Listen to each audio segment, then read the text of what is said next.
இந்தியாவில் வெடித்த ஜென்சி போராட்டம். மோடி அரசு அணிபணிந்து விட்டதா? இந்தியா முழுக்க, குறிப்பாக பாஜக ஆட்சி செய்யக்கூடிய மாநிலங்களில் மாபெரும் புரட்சி வெடித்திருக்கிறது.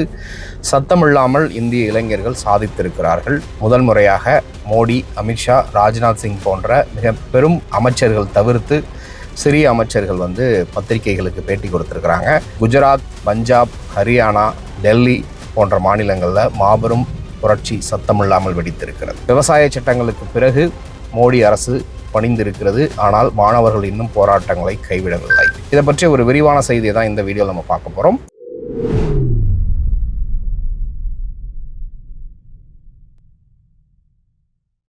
கோபாசே நண்பர்களுக்கு வணக்கம். வீடியோக்குள்ளே போகிறதுக்கு முன்னாடி சேனலை மறக்காமல் சப்ஸ்கிரைப் பண்ணிடுங்க.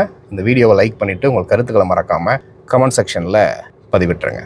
சேவ் ஆராவளி, சேவ் ஃபியூச்சர் அப்படிங்கிற அந்த கோட்டு தான் கடந்த ஒரு மாத காலமாக சமூக வலைதளங்களில் ட்ரெண்ட் ஆகிக்கிட்டு. நவம்பர் 2025 இப்பொழுது ரிட்டையர் ஆன முன்னாள் உச்சநீதிமன்ற தலைமை நீதிபதி கவாய் அவர்கள் ஒரு தீர்ப்பு கொடுக்குறார். மிகப்பெரிய அளவில் அதிர்ச்சியை உருவாக்கி இருக்குது இந்த இயற்கை ஆர்வலர்கள் மத்தியில். அந்த மெல்ல மெல்ல அதனுடைய இம்பார்ட்டன்ஸ் இந்தியா முழுக்க இருக்கக்கூடிய இளைஞர்கள் மத்தியில் பரவ ஆரம்பிக்கும். பிஜேபி அரசாங்கம் தொடர்ந்து கடந்த 12 ஆண்டுகளாக மோடி தலைமையிலான அரசாங்கம் எந்த அளவுக்கு விவசாயிகளை வஞ்சித்தது, நடுத்தர வர்க்க மக்களை வஞ்சித்தது, அதிகபட்சமாக இந்த 12 ஆண்டுகளில் மோடி அரசாங்கம் சேவை செஞ்சுருப்பாங்கன்னா அது அதானி அம்பானிகளுக்காக தான் அப்படிங்கிறது சொல்லி தெரிய வேண்டியதில்லை.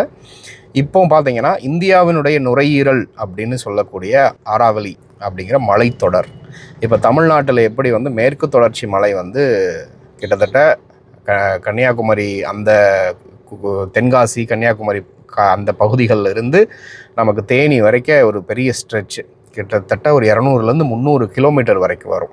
அதை விட பல மடங்கு அதிகமானது தான் 700 கிலோமீட்டர் தொலைவில் இருக்கக்கூடிய இந்த ஆராவளி ஹில்ஸ். குஜராத்தில் தொடங்கி ராஜஸ்தான்லேருந்து டெல்லி வரைக்கும் மிக நீண்ட மலைத்தொடர் இருக்குது. அந்த மலைத்தொடரில் மைனிங் பண்ணலாம் அப்படிங்கிற ஒரு அனுமதியை கொடுத்துருக்காங்க. வழக்கம் போல் எந்தவித விவாதங்களும் இல்லாமல் நாடாளுமன்றத்தில் ஒரு சிறப்பு அனுமதி பெறலை, எதிர்க்கட்சிகள்கிட்ட கலந்து கொள்ளலை, மக்கள்கிட்ட கருத்து கேட்கலை, திடுதிப்புன்னு அறிவிப்பு வெளியிடுறாங்க. கோர்ட்டுக்கு போகுது, கோர்ட்லேயும் ஒரு உத்தரவு பிறப்பிக்குது.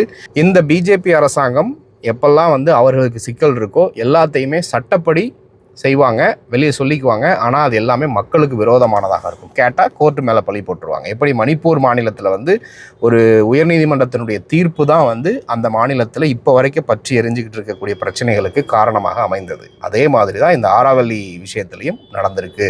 காரணம் என்னென்னா, 100 மீட்டருக்கு குறைவாக இல்லை அதற்கு ஸ்லைட்டாக அதிகமாக இருக்கக்கூடிய மலைகளில் நீங்கள் தோண்டி எடுத்து மைனிங் பண்ணலாம் அப்படின்னு அறிவிச்சிருக்கிறாங்க.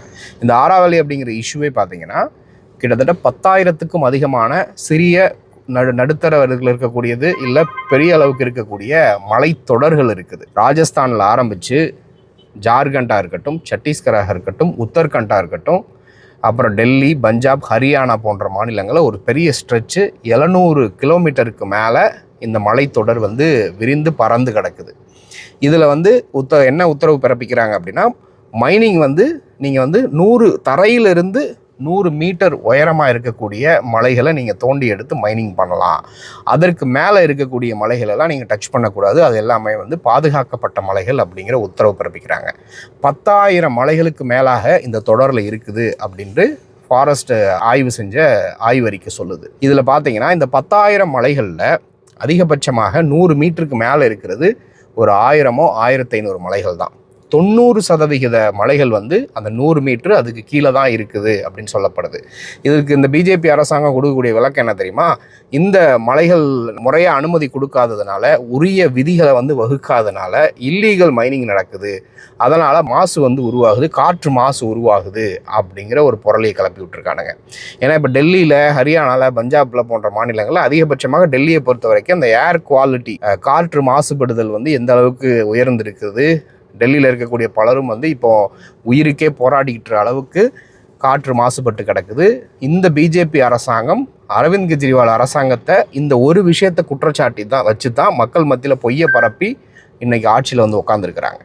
இன்றைக்கு அவர்கள் என்ன பண்ணுறாங்க, அந்த ஏர் குவாலிட்டியை கணக்கீடு செய்யக்கூடிய முறையவே மாற்றி ஏர் குவாலிட்டி இண்டெக்ஸை வந்து இவங்க இஷ்டத்துக்கு ஒரு கணக்கை போட்டு அதெல்லாம் நல்லா தான் இருக்குது அப்படின்னு ஒரு ஃப்ராடு வேலையை பண்ணானுங்க. அதே காலகட்டத்தில் பார்த்திங்கன்னா அரசியல் ரீதியில் அவர்களுக்கு ஒரு நெருக்கடியை கொடுக்குற விதமாக பல நெருக்கடிகள் அந்த ஏர் விஷயத்தில் வச்சு, காற்று மாசுபடுதல் விஷயத்தை வச்சு அவங்களுக்கு கொடுத்து இன்றைக்கி ஆட்சியை பிடிச்சிட்டாங்க. ஸோ இப்படி தொடர்ந்து பல புருடாக்களை விட்டு பெரும் நிறுவனங்கள் வந்து பலன் பெறுவதற்காக கோர்ட்டு தீர்ப்பை வச்சு இவங்க வேலை செஞ்சிட்டு இருந்தாங்க. இப்போ இதை எதிர்த்து தான் இந்தியா முழுக்க ஜென்சி புரட்சி வந்து வெடிச்சிருக்குது. சமூக வலைதளங்களில் மிகப்பெரிய அளவில் போராட்டங்கள் வெடித்திருக்கிறது. இந்த ஜென்சிக்கள் அனைவருமே பார்த்திங்கன்னா 2012, 14, 15, 16, 19 காலகட்டங்களில் இந்த மோடிக்கு கண்மூடித்தனமாக ஆதரவு கொடுத்தவங்க தான். மோடி வந்துட்டால் இந்தியா முழுக்க ஊழலை ஒழிச்சிருவார், காங்கிரஸ்னாலே ஊழல், டிஎம்கேனாலே ஊழல் அப்படின்னு ஊடகங்களால் ஒரு நரேட்டிவ் கட்டமைக்கப்பட்டு அந்த கட்டமைப்பின் மூலமாக ஆட்சியை பிடித்து ஆட்சிக்கு வந்தவங்க தான் இந்த பாஜகக்காரர்கள். இன்றைக்கு அதே ஜென்சிக்கள் வந்து மோடிக்கும் பாஜகவுக்கும் எதிராக திரும்பி இருக்கிறாங்க. ஏன்னா இந்த 12 வருஷங்களில் மோடி சொன்ன எந்த வாக்குறுதியும் நிறைவேற்றலை. அதுக்கு மாறாக என்ன மாதிரியான சம்பவங்கள் எல்லாம் இந்தியாவில் இப்போ நடந்துக்கிட்டு இருக்குது அப்படிங்கிறத இந்த ஜென்சிக்கள் வந்து தொடர்ந்து பார்த்துக்கிட்டு வராங்க.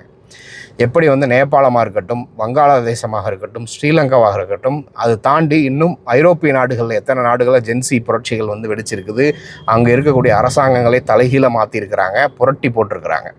இப்போ அதே புரட்சி இந்தியாவில் வெடிச்சிருக்குது. தமிழ்நாட்டில் கூட ஒரு நபர் சொன்னார், ஜென்சி புரட்சி தமிழ்நாட்டில் வெடிக்கும்னு. தாவேகா ஆதவ் அர்ஜுனா சொல்லியிருந்தார். ஆனால் அதே தாவேகா ஆதவ் அர்ஜுனா திமுகவை தீய சக்தின்னு சொல்லுவார். இந்த மாதிரி உண்மையாகவே மக்கள் விரோதமாக நடந்துக்கிட்டு இருக்கக்கூடிய பாஜகவை தீய சக்தின்னு சொல்ல மாட்டாங்க. ஸோ இப்போ மேட்ருக்கு வரலாம். ஸோ இந்த ஆராவளி ஹில்ஸ் பார்த்தீங்கன்னா அந்த 100 மீட்ரு அதற்கு கொஞ்சம் மேலே இருக்கிறதெல்லாம் நீங்கள் தோண்டி மைனிங் பண்ணலான்னு உத்தரவு பிறப்பித்தவொன்னே தான் இந்த புரட்சி போராட்டம் வந்து வெடிச்சிருக்கிறது. இப்போ பூபீந்தர் சிங் யாதவ் அப்படிங்கிற இந்த மைனிங் மினிஸ்டர், என்விரான்மெண்டல் மினிஸ்டர் வந்து சொல்லியிருக்காரு, இல்லை அந்த உத்தரவை வந்து நாங்கள் திரும்ப பெறுறோம், அந்த எல்லாமே ஆராவளி ஹில்ஸில் இருக்கக்கூடிய எல்லாமே பாதுகாக்கப்பட்டது அப்படின்னு ஒரு அனௌன்ஸ்மெண்ட்டை கொடுத்து இப்போதைக்கு காம் டவுன் பண்ணியிருக்கிறாங்க. ஆனால் இதற்கு பின்னணியில் மிகப்பெரிய அளவில் பயந்து போய் இந்த அரசு பல நடவடிக்கைகள் எடுத்திருக்கிறதாக சொல்லப்படுது. ஏன்னா இது வரைக்கும் அமித்ஷா பேட்டி கொடுப்பாரு, இல்லை பியூஷ் கோயல் பேட்டி கொடுப்பாரு, இல்லைனா வந்து மோடியே பேட்டி கொடுப்பாங்க, இல்லை வேறு ஏதாவது கிரண் ரிஜிஜு போன்ற முக்கியமான அமைச்சர்கள் தான் பேட்டி கொடுப்பாங்க. இந்த பூபீந்தர் யாதவ் அப்படிங்கிற அமைச்சர்லாம் இவங்களுடைய அமைச்சரவையில் இருக்காங்களா அப்படிங்கிறத இப்போ தான் தெரிய வருது. இதை தாண்டி இன்னும் பல்வேறு விஷயங்கள் இதுவரைக்கும் ரிபப்ளிக் டிவி நடத்திட்டு இருக்கக்கூடிய அர்னாப் கோஸ்வாமி பார்த்திங்கன்னா தொடர்ந்து பாஜக மோடிக்கு சப்போர்ட் பண்ணிகிட்டு இருந்தவர். இந்த ஆராவளி விஷயத்தில் வந்து பாஜகவுக்கு எதிராக பேசுகிறாரு, மோடி அரசுக்கு எதிராக பேசுகிறார். அதை தாண்டி பார்த்திங்கன்னா இப்போ இந்த கடந்த 2 நாட்களாக கிறிஸ்மஸ் அன்னைக்கு பார்த்திங்கன்னா இந்தியா முழுக்க வந்து வலதுசாரி அமைப்புகள் சர்ச்சுக்குள்ளே புகுந்து கிறிஸ்தவர்கள் அவர்களுடைய ஆராதனையில் டிஸ்டர்ப் பண்ணுறாங்க.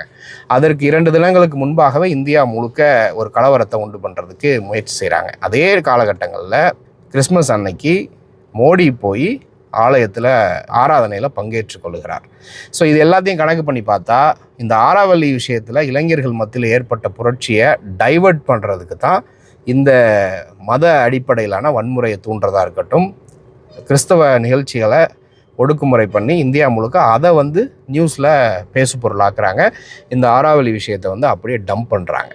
ஸோ இதுக்கு பின்னணியிலும் மோடியினுடைய அப்பட்டமான தோல்வி, மோடி அரசாங்கத்தினுடைய தோல்வி இருக்கிறத தெளிவாக புரிஞ்சு கொள்ள முடிகிறது.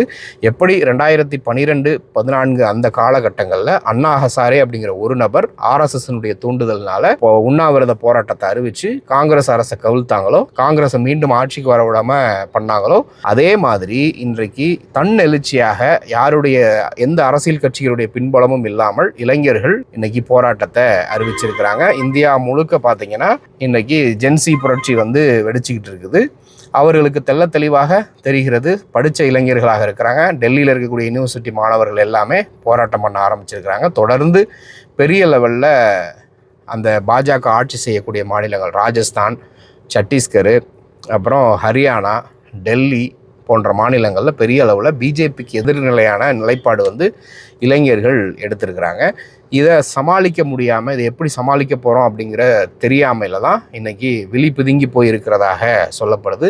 ஸோ ஒட்டுமொத்தமாக இது எல்லாத்தையும் டைவர்ட் பண்ணுறதுக்கு தான் இந்த கிறிஸ்மஸ் விஷயத்தை கையில் எடுத்துருக்கிறாங்க. கிறிஸ்தவர்களுடைய வழிபாட்டு தலங்களில் அட்டாக் பண்ணுறதுக்கு.